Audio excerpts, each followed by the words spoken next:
Hello, everyone, and welcome to the Mike Armstrong podcast show. This afternoon, I'm joined by Bryan Gunton, who is the owner of Magician Encounters Magicians. Encounter Magic. Encounter Magic, that's it. So I've known Bryan for a while now, and he used to be Bryan Gunton, the magician, but now he's turned himself into Encounter Magic. We'll deep dive in that in a bit. How are you doing today, Bryan? You okay? I'm good, yeah. It's been quiet, but it's also been quite productive over the last 15, 16 weeks, however long it is. It's all blending into one now. Yes, well, one big long Zoom call.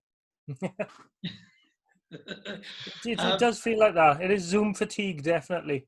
Yeah, I can't wait to go networking in the real world, just so I'm not on Zoom. But I do like Zoom. I'm actually networking about 8 times a week at the moment via Zoom, which I was only doing two real world events. Oh, okay, cool. Yeah. I've tried to limit it. Because otherwise I've got no time to actually achieve anything when I'm not on Zoom. Yeah. So it's trying to create that balance. So you've caught me on a sort of a rare sort of Monday, really. I normally sort of quite productive on Mondays, doing all the work ready for the week. So it's plenty of time in the diary today. So it's good. Yeah, well, it's good to catch up with you because I haven't seen you out networking for a while. I know you've been busy, building your business and that. So, you haven't been to as many events lately, but it's always great to catch up with some old networking colleagues. And the reason I'm doing a lot of these podcasts and YouTubes is I'm on a mission to become a global speaker. So I want to get myself out there, in as many places as possible. But the first question I usually ask is how's the lockdown been for you? And have you done anything in your business to pivot during these sort of times, really?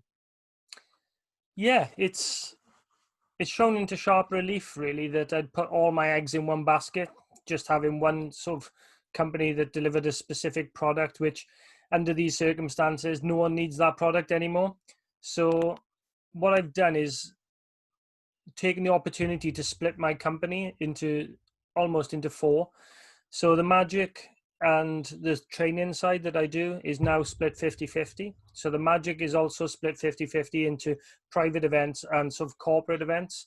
And it's the corporate events I sort of concentrate on now. Really, I'm sort of leaning away from sort of the weddings and things like that, but it's more into a promotional form of magic, which is all branded and geared in for marketing and sponsorship opportunities for awards and things. So that's the side of the magic. But I've also then taken out a product that I've been doing for years, which is the training, and I've actually formalized it and set up a new company as well. So that's under sort of the umbrella. So that's a Bryan Gunton Mind Skills training, and there's everything in there from building rapport through to memory, through to network training, instant rapport, creative problem solving, utilizing the skills that I have as a magician and giving them a practical aspect in a business format. Okay, so it's not training other magicians then, it's training normal people, if you like, the skills that magicians have, which are useful in the real world. So typically it's utilizing some of the skills and focusing it on a business environment rather than an individual. It's more targeted at businesses. So it's how to walk up to people in a room, how to get the confidence to ask, how to spot opportunities while you're performing or while you're actually talking to people, how to just be quiet, how to just shut up and let people talk, and then provide them a solution to what they're actually looking for, rather than just saying everything that you do and hoping, the scattergun approach where you're firing out your whole CV to people and hoping that it'll match one of the things that they need, rather than tailoring in your response to what they need. And that's where it comes down to the sales side of it as well, and going through there. Yeah, good. Yes, it's interesting. I myself have pivoted a little bit during the lockdown. Obviously, I'm on a mission to be a speaker, but I've also come up with some training schedules, like a happiness formula, which is to make people as happy as they can be on a daily basis. Certain things they can do every day to be happier, including like exercise and nutrition and sleeping well, meditation, all that sort of thing. But I also am teaching. I'm going to go back into sales training because I used to do corporate sales training in my job. And a lot of what you talked about then is asking open-ended questions and then listening, solution selling, if you like. Mm-hmm. So, so I'm looking to do a bit of that training as well. So we're in similar places at the moment, but I'm combining mine with marketing with relationship building, efficiency, action, and systems. So it's I call it streams, the stream success formula. So it's teaching people how to be more successful. But your camera's gone off at the moment. I've just it's a new utility on it, so I've tried to get it back on. Well, you're not impressive as a magician. You made yourself disappear? It's the green screen. I'm actually still here. Oh, is it? So, fair enough. I don't know what's going on. I'll try and turn yourself into EOS webcam utility, Peter, which is clever. Yeah. You know? Well, it's only available in America, so I've had to get the hooky version. Oh, is it? Yeah, You're back anyway. You're back in the room. And we're back in the room. Oh, you're gone again. We're off again. So there we go. So it should be on again now. Perfect. Yes. There we are. Yeah. So we're both sort of in the similar sort of space. I'm teaching people sort of systems, technology, relationships, efficiency, action, marketing, and sales. And obviously some of sales is all about opening up open-ended questions. To me, the art of sales is to not sell, but to help, provide help, support, solutions, solve problems. Yeah, I think it's exactly that. I think what people are missing at the moment is I'm a member of Toastmasters International, is a public speaking organization throughout the world, and I've been a member for 5 years now, and sort of progressed up there to sort of more leadership kind of area director, things like that, and then sort of took my foot off that last year and go back into practicing now for the public speaking, and all of that was a long-term goal to swing more into the training arena, to be more comfortable, just delivering a talk without actually having a prop in your hand and going through that, really. So that's been a sort of a springboard for me to change direction for a while. But it's always, one of the things about the current situation is it's given me that time that I wouldn't have had to focus on that. Yeah. So it's allowed me to actually spend some time on what I want to achieve with that, go into that market.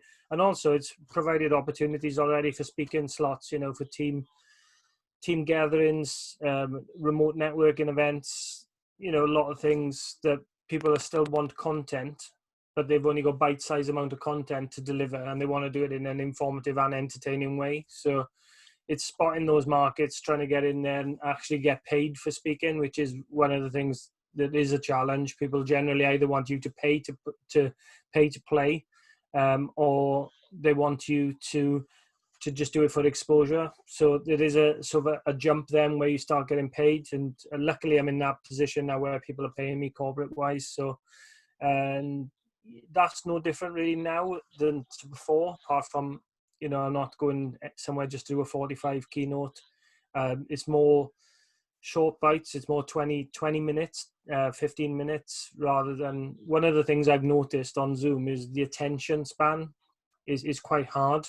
So one of the things I talk about is how to build, online rapport and go down the different stages around that area. So I'm doing actually a talk Wednesday on online rapport, and also then how to sort of get a lasting relationship with someone while you're communicating remotely. Because one of the things your brain does is automatically gets tired because it's looking for body language cues that don't exist, because you're from here up, rather than whole body, looking people, what they're wearing, what they're holding, how they're moving their body. And all of that does take a lot of brain power away from actual one-to-one meetings. So it is a tricky one, but I think there is a market there. And I think what we have to remember that it's going to last now.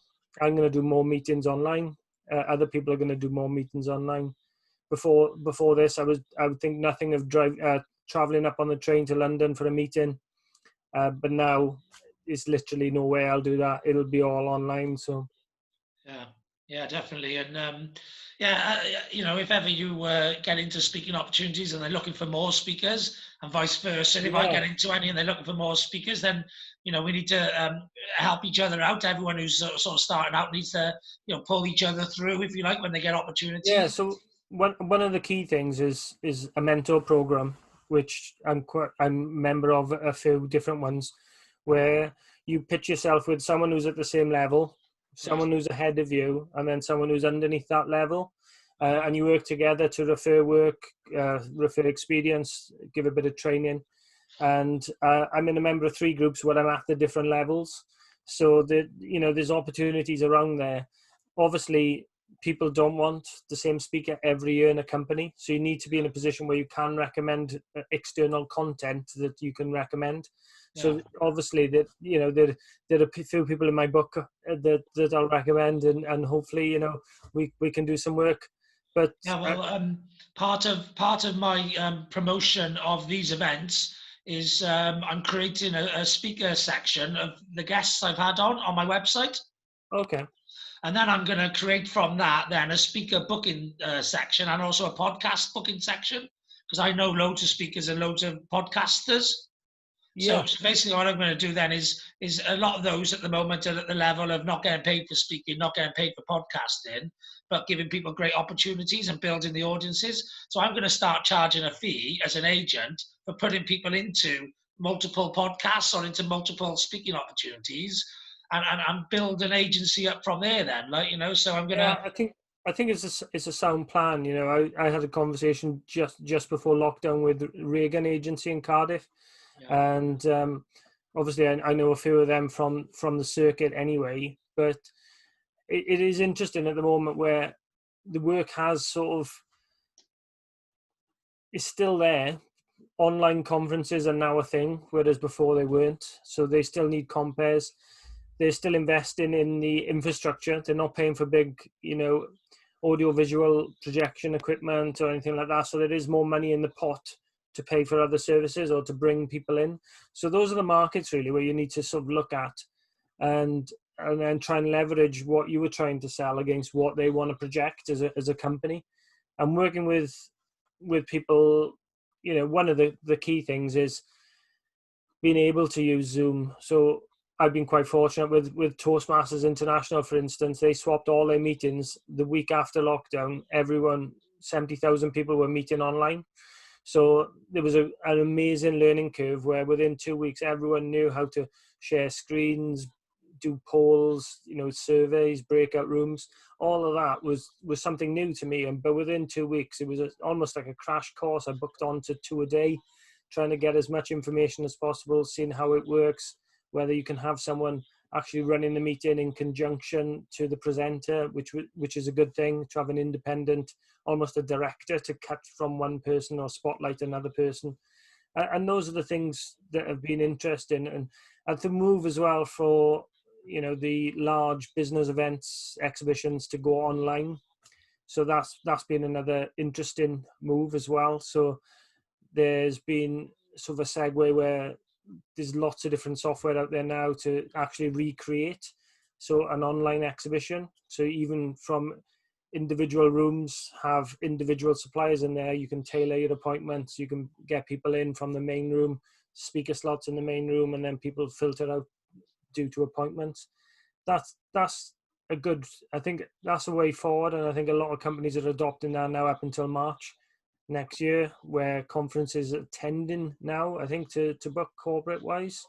A lot of the magic and the corporate work is on hold, really. It's been postponed from this year into next year, a lot of the awards.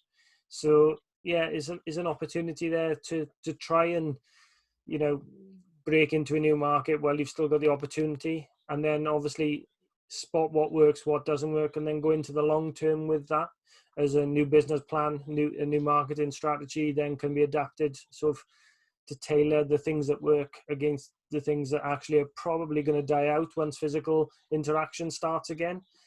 So it's at the moment, it seems to be, in that it's sort of a twilight world really, where you're looking for opportunities, spotting the opportunities, reacting to those opportunities, but you're still waiting to know what will work in the future rather than what, I put all my effort into this and then actually as soon as physical meetings start, no one's going to use that. So, it's that balance at the moment, as well as all the sort of key decision makers for the moment seem to be on furlough, which is an annoyance when you need to confirm or postpone bookings, which they can't physically work. So I'm waiting on people coming back now.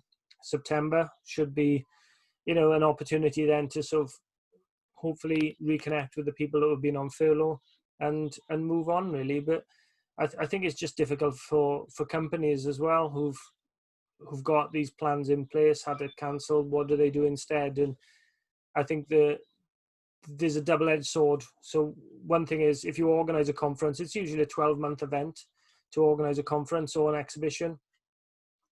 The thing is with the internet now, everything is short notice, so they can organize a conference within a week. There's no room to hire, there's no catering, there's no accommodation to book, there's no traveling, there's no transport costs.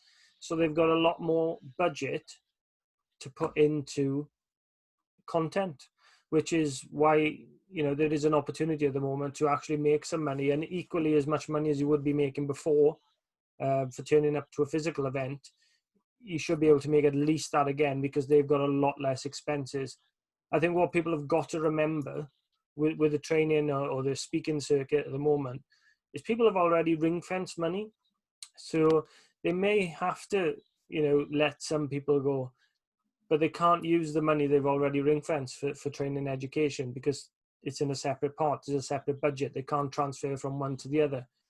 Next year, there might be an issue with that. But obviously for this year, the amount of conferences that have been moved, transferred, swapped onto online, the venues have still refunded potentially most of that money. So the onus on the company is to spend that money on content. And if you can offer them products that fit in to the things that they want to deliver, the opportunities that they've got to deliver that, then there is opportunities, there's markets just to tap into. And I think the hardest thing is to try and identify those, and then, you know, within a couple of weeks is to repackage, reformat your products to fit into that market. So for instance, my one-day courses have pretty much gone because no one wants to sit all day and listen to a course.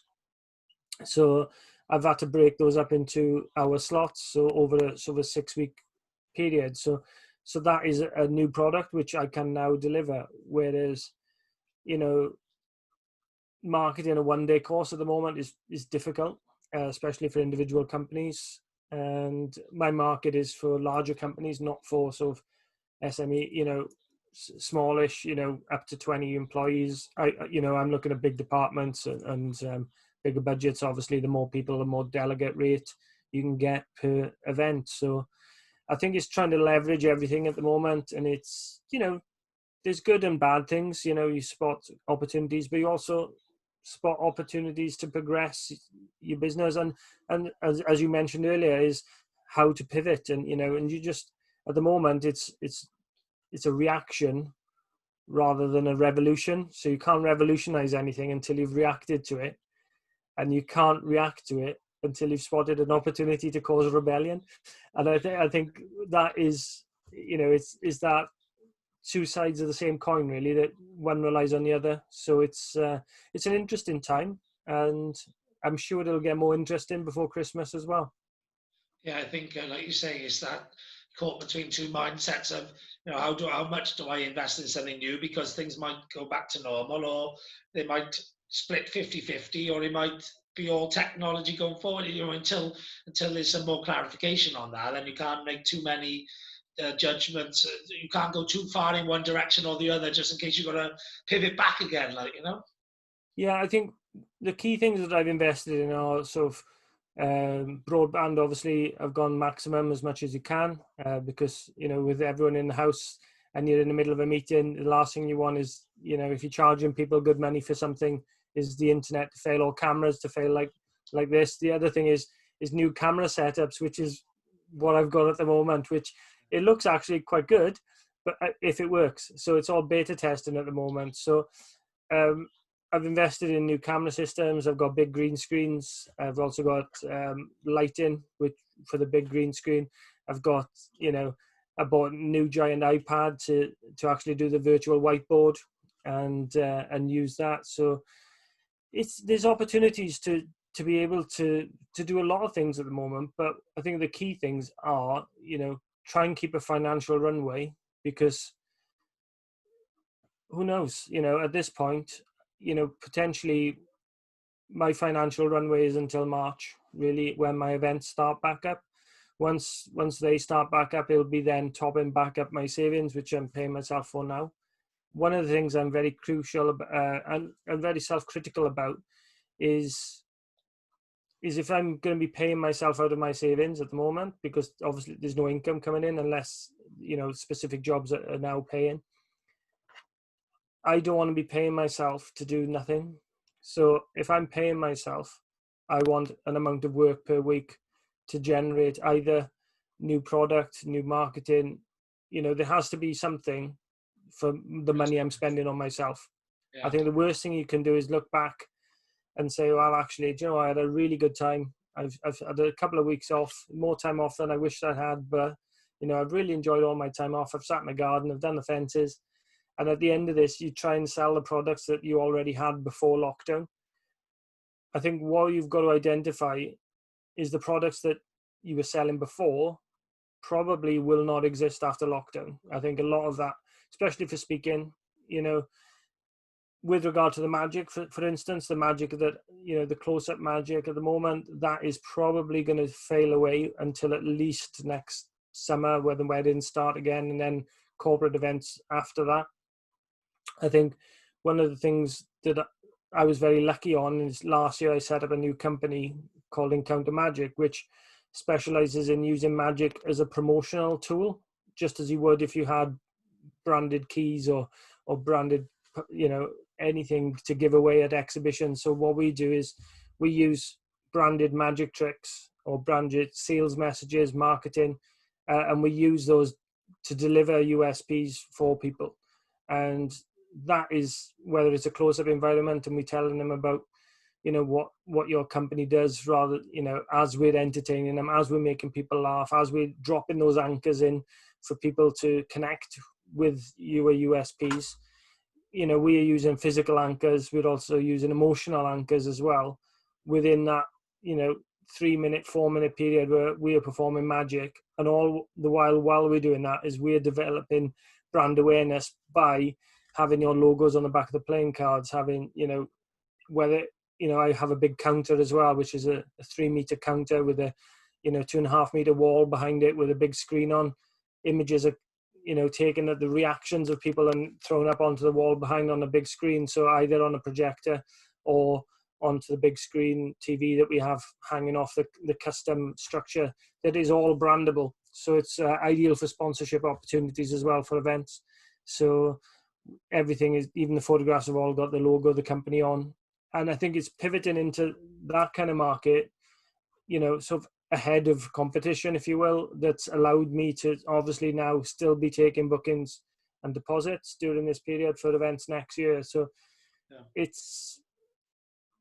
It's going to be hard for those people who haven't adjusted their products. And I think that's with any market sector, really. I think you have to look at what is actually people are going to pay for in the future. People are not in the immediate term going to want someone going up to them and say, pick a card. Obviously, you've got that 2-meter social distance for a start. So trying to reach someone with a pack of cards is an issue. Yeah, and that's where sort of the mind reading stuff comes in. You can utilize mind reading. Everything is still brandable. And we do that. But with the beauty of the counter is we have that physical barrier that is wipeable, sanitary. We can wear PPE behind it. And there is that barrier between people. So for awards and social events, we are now doing that. So we've got big packages going out for that next year. And I think it's trying to adapt ahead of competition. It is risky, but also I think sometimes it's more rewarding. I think when you get some people doing the same magic every time you see them that everyone else is doing, it's not about you. And I think when you're charging a company, you've got to remember it's not about me looking good. It's about what you can deliver and the ROI that you give to that company. And if you can have multiple forms of ROI for someone, you can charge more money. And I think, I think that's where some of the jealousy creeps in some of the magic world. They can't understand how you can charge more money. And the easier, it's not a secret. You offer more value, you can charge more money. And I think wherever you go, it's the same. If you're offering personal services, you go through that side of it. If you're offering, increased time with clients than competitors. You charge the same, but you double the amount of time. You're offering double the value. So you can put your percentage point up a bit above your competitors because you're offering them a different product of more time. So it's just adapting to everything really. And I think once you've found that market, you've got an opportunity to go with it and, put all your poker chips on the table and see what comes in really. And I think some of that is the fun side of business, which I like. I'm in a very fortunate position financially, so it allows me to, I've worked hard for a long number of years, and I'm now in that opportunity to try and do some things that I want to do. So, for the last 2 years, I had the smallest magic theatre in the world. I was going to ask you about that. Are you still running that or not? No, I sold it in January, fortunately enough. But I sold it in January to my business partner, who's hopefully, bless him, he's waiting on advice, struggling. It's a tiny venue, so I don't know how he's going to sort of manage. But we took a one up, one down Victorian shop, and within the space of the year turned it into the best nightlife venue in Wales on TripAdvisor. So, it's having the skills to be able to do that, to leverage the market, to adapt, to focus, to work with your strengths, work with your weaknesses, that allows you to sort of change into any project really. And that's what I love. I love that challenge of setting up new things and running with it. And that's one of the reasons I sold it in January, because it was becoming, it was actually really hard work. I thought it would be easy, but it was really hard work. I just thought we'd jump up and do 45 minutes each at the end of the night. But it's, you have to get your license. We had premises changes. I was very fortunate. I used Richard Andrews Architects, and from the beginning, and we had issues with planning, and it comes back to the whole networking thing. It's not what you know, it's who you know. And I think one of the biggest advocates for networking is me, really. I've taken my sort of foot off it for the last 2 years, 3 years, because I've just been so busy with other projects. But I think now it's sort of getting back onto the sort of the branded magic. It's working really. I work a lot now with the promotional union, which does all the personalized products and things like that. So I've got contacts in there. I used to do their awards. So it's getting back into that market, back into the trade show market. And, that's where the lucrative work is really. It's hard to say that with a straight face. So. Yeah, and you mentioned technology. I've looked in a few different platforms. Which is the best platform you've come across for doing those online sort of multi-room, your big event? I think there is a couple, and I think it depends on clients, obviously. One I've tried to avoid is Facebook. Yeah. For various reasons. I think security more than anything. The two that I seem to be having more success with is Zoom.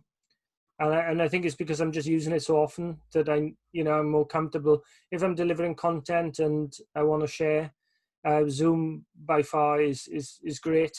And I think that is tip-in number one.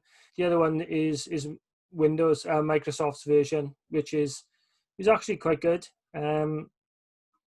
But again, some of my American clients, they favor Windows, so Microsoft. I just wish I'd bought shares in Zoom, to be honest, in January. I think I could retire. Yeah, but I think most people wish that, don't they? Zoom just... Yeah, I think one of the things with Zoom now, I think at the beginning I was a bit more skeptical with Zoom than I was with sort of a Windows-based one. And they've adjusted the security. And I think now, because everything is password to log on, and obviously when you pay premium, you don't get the restriction on time. So that's always a good thing. And it's quite, it's very cheap when you consider if you're delivering content, and I think it's 50p a day or something like that for the the pro contract. I think you pay more than that for a cup of tea for 3 delegates on one day speaking session. So it's tiny money really when you can spend a fortune on hiring a room and things like that. So I think it's something I will look at. I think what I'm looking at the moment is potentially going into a unit and having sort of an office and a studio in one place. And I think, I've thought about doing that myself, like, kitting up somewhere as an office, as a studio where you can invite somebody down as well and do a dual chat. so I met someone recently, Paul Reese from Accolade. Yeah.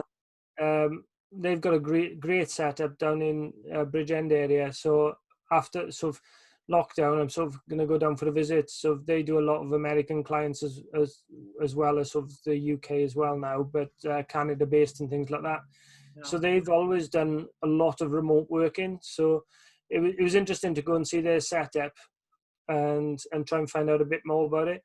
One of the things I was quite aware on earlier was, I've got to try and polish this a bit to make it look a bit nicer. So I thought I'd go for a better camera and a lens.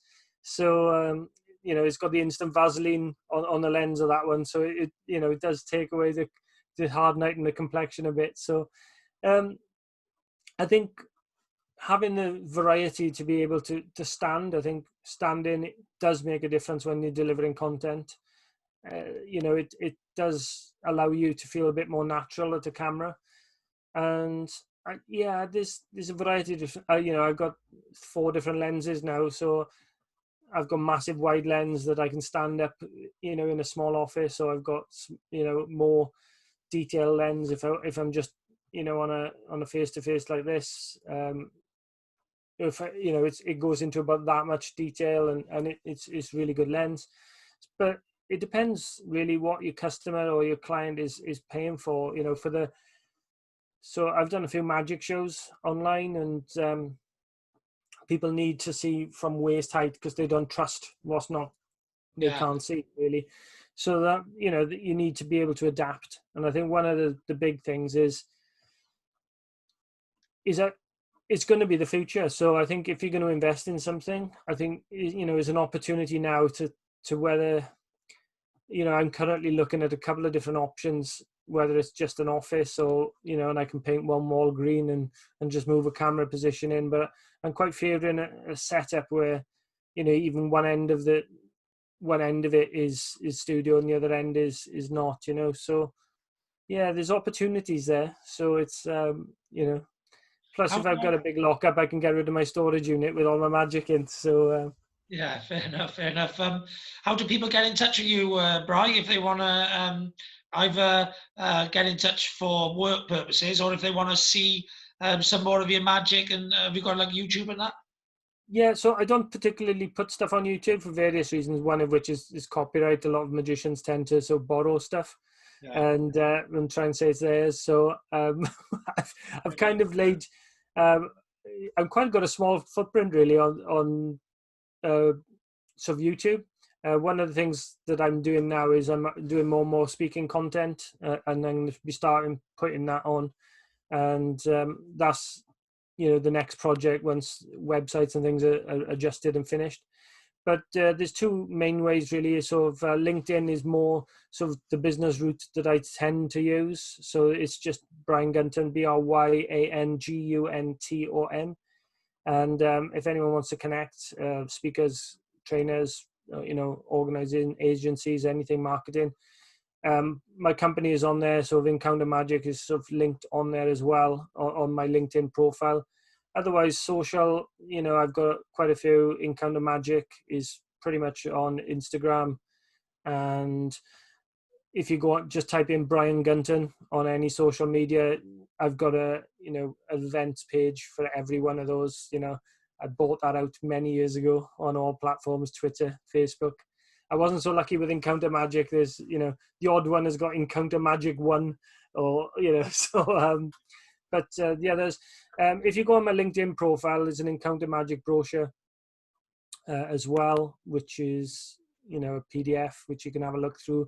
All my social channels are on there. I've created new brochures over the last 4 weeks, and that's on there. All my social links are on there. So yeah, stop by. Any questions, just let me know. If you want to know how you can sort of magic up your evening or magic up your event with some branded magic, just let me know.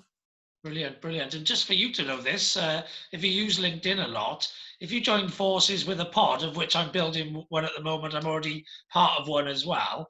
If you get, say, 20 people in a pod, set them up as a WhatsApp group, and then all agree a certain time of the day to post. And then what you do is you grab the link when you post on LinkedIn, and you put it into your WhatsApp group, and everyone can click on the link and like and comment. And Okay. if you get 10 likes or comments within an hour, it goes viral. Oh wow. Okay, cool. Yeah. No, that's good to know. I honestly, before this, I had someone doing it all for me, and Yeah. now I've got so much time. But again, it's the inclination that I find quite hard. I'm a big fan of snail mail. Yeah. I get a lot of clients by sending hard copies of things too, and it's just because a lot of people are doing social or email The market is about standing out. So, marketing, so you actually stand out quite well. snail mail works because it stands out because everyone stopped it. Yeah, and stick a chocolate bar in there with them with a message written on it. It's you have to be careful now. It has to be sort of dairy free and, and all sorts to Good friendly. no gluten and things like that. But if you get the right product for the right people, they tend to remember you. Yeah, yeah, yeah, definitely. And yeah, and I'm a big fan of going wherever the crowds don't go. So, mail is a good place right now because, it's the reason I don't do a lot of email marketing because everyone does email marketing and, drives me nuts. So, I tend to do like LinkedIn. LinkedIn's the one that organically gets reach at the moment. So, especially, if you've got Yeah, something I think really, I think really to be good. honest, business it tends to. I'm not a fan of the birthday notifications. I'll be honest, but it's trying to be something is not. I think, but I think for value, I think people feel more value in the fact that you contact them on LinkedIn than if you do on other platforms. Yeah. I think is a lot more transparent. You can see who's contacted you. You can see who's looked at your profile. There's not just click on and spy on competition. It's a great way of building business. Yeah, but if you've got a real world network, I won't bother my real world network all the time. But if I've got a post that I want to go far, it's a really good post that is more important than the average post. Then I would grab that link, send it on Messenger or WhatsApp or whatever to my contacts, and say, do me a favor, click on this and just like and comment it. Because if you can get those 10, that's the magic number, 10 within the first hour, then what it basically does, LinkedIn says, oh, this post is popular, let's share it out to other Mm. people. And then instead of having 50 views, you'll have 500.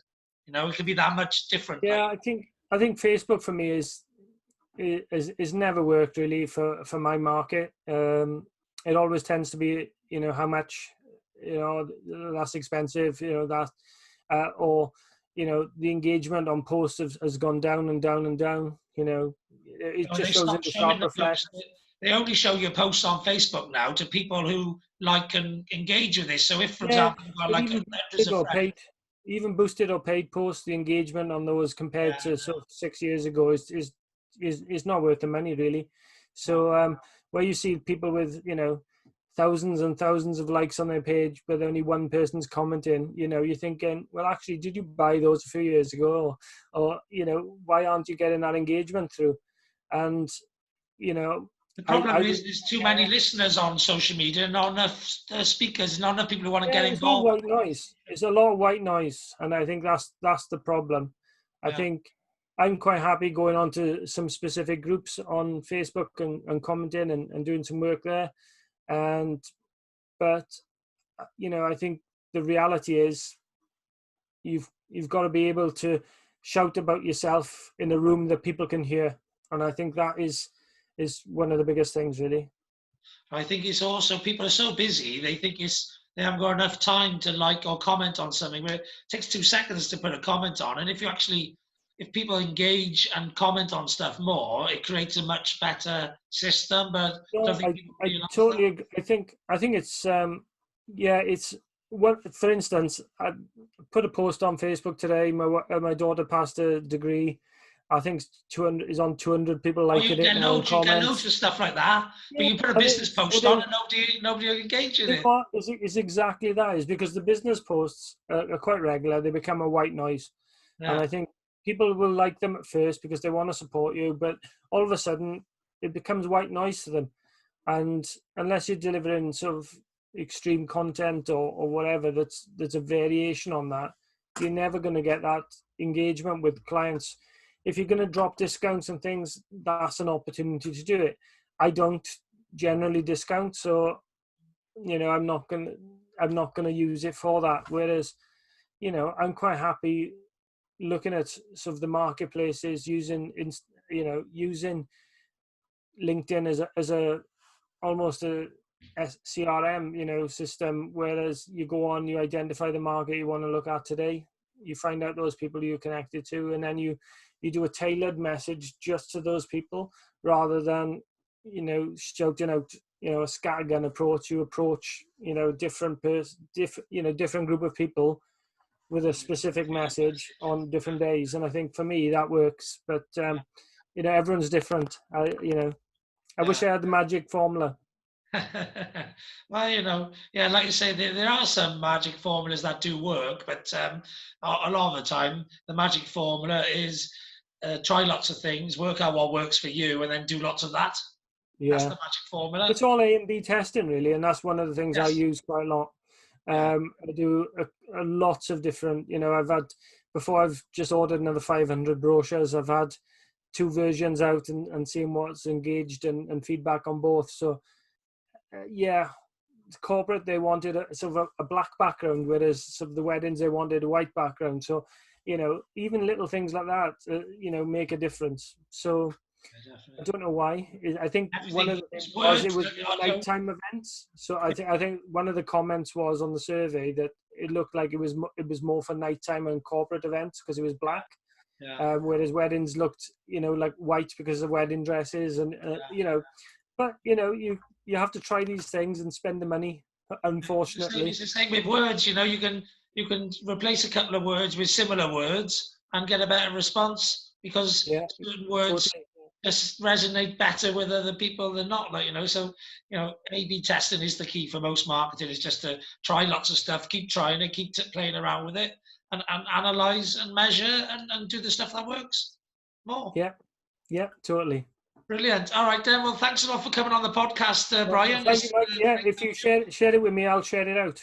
Okay, I will do. I'll send you the podcast link and also the link to YouTube as and when I publish them. Okay. Perfect. Brilliant. All right. Nothing else left to say now other than have a great day. I know I will. And thanks very much for listening.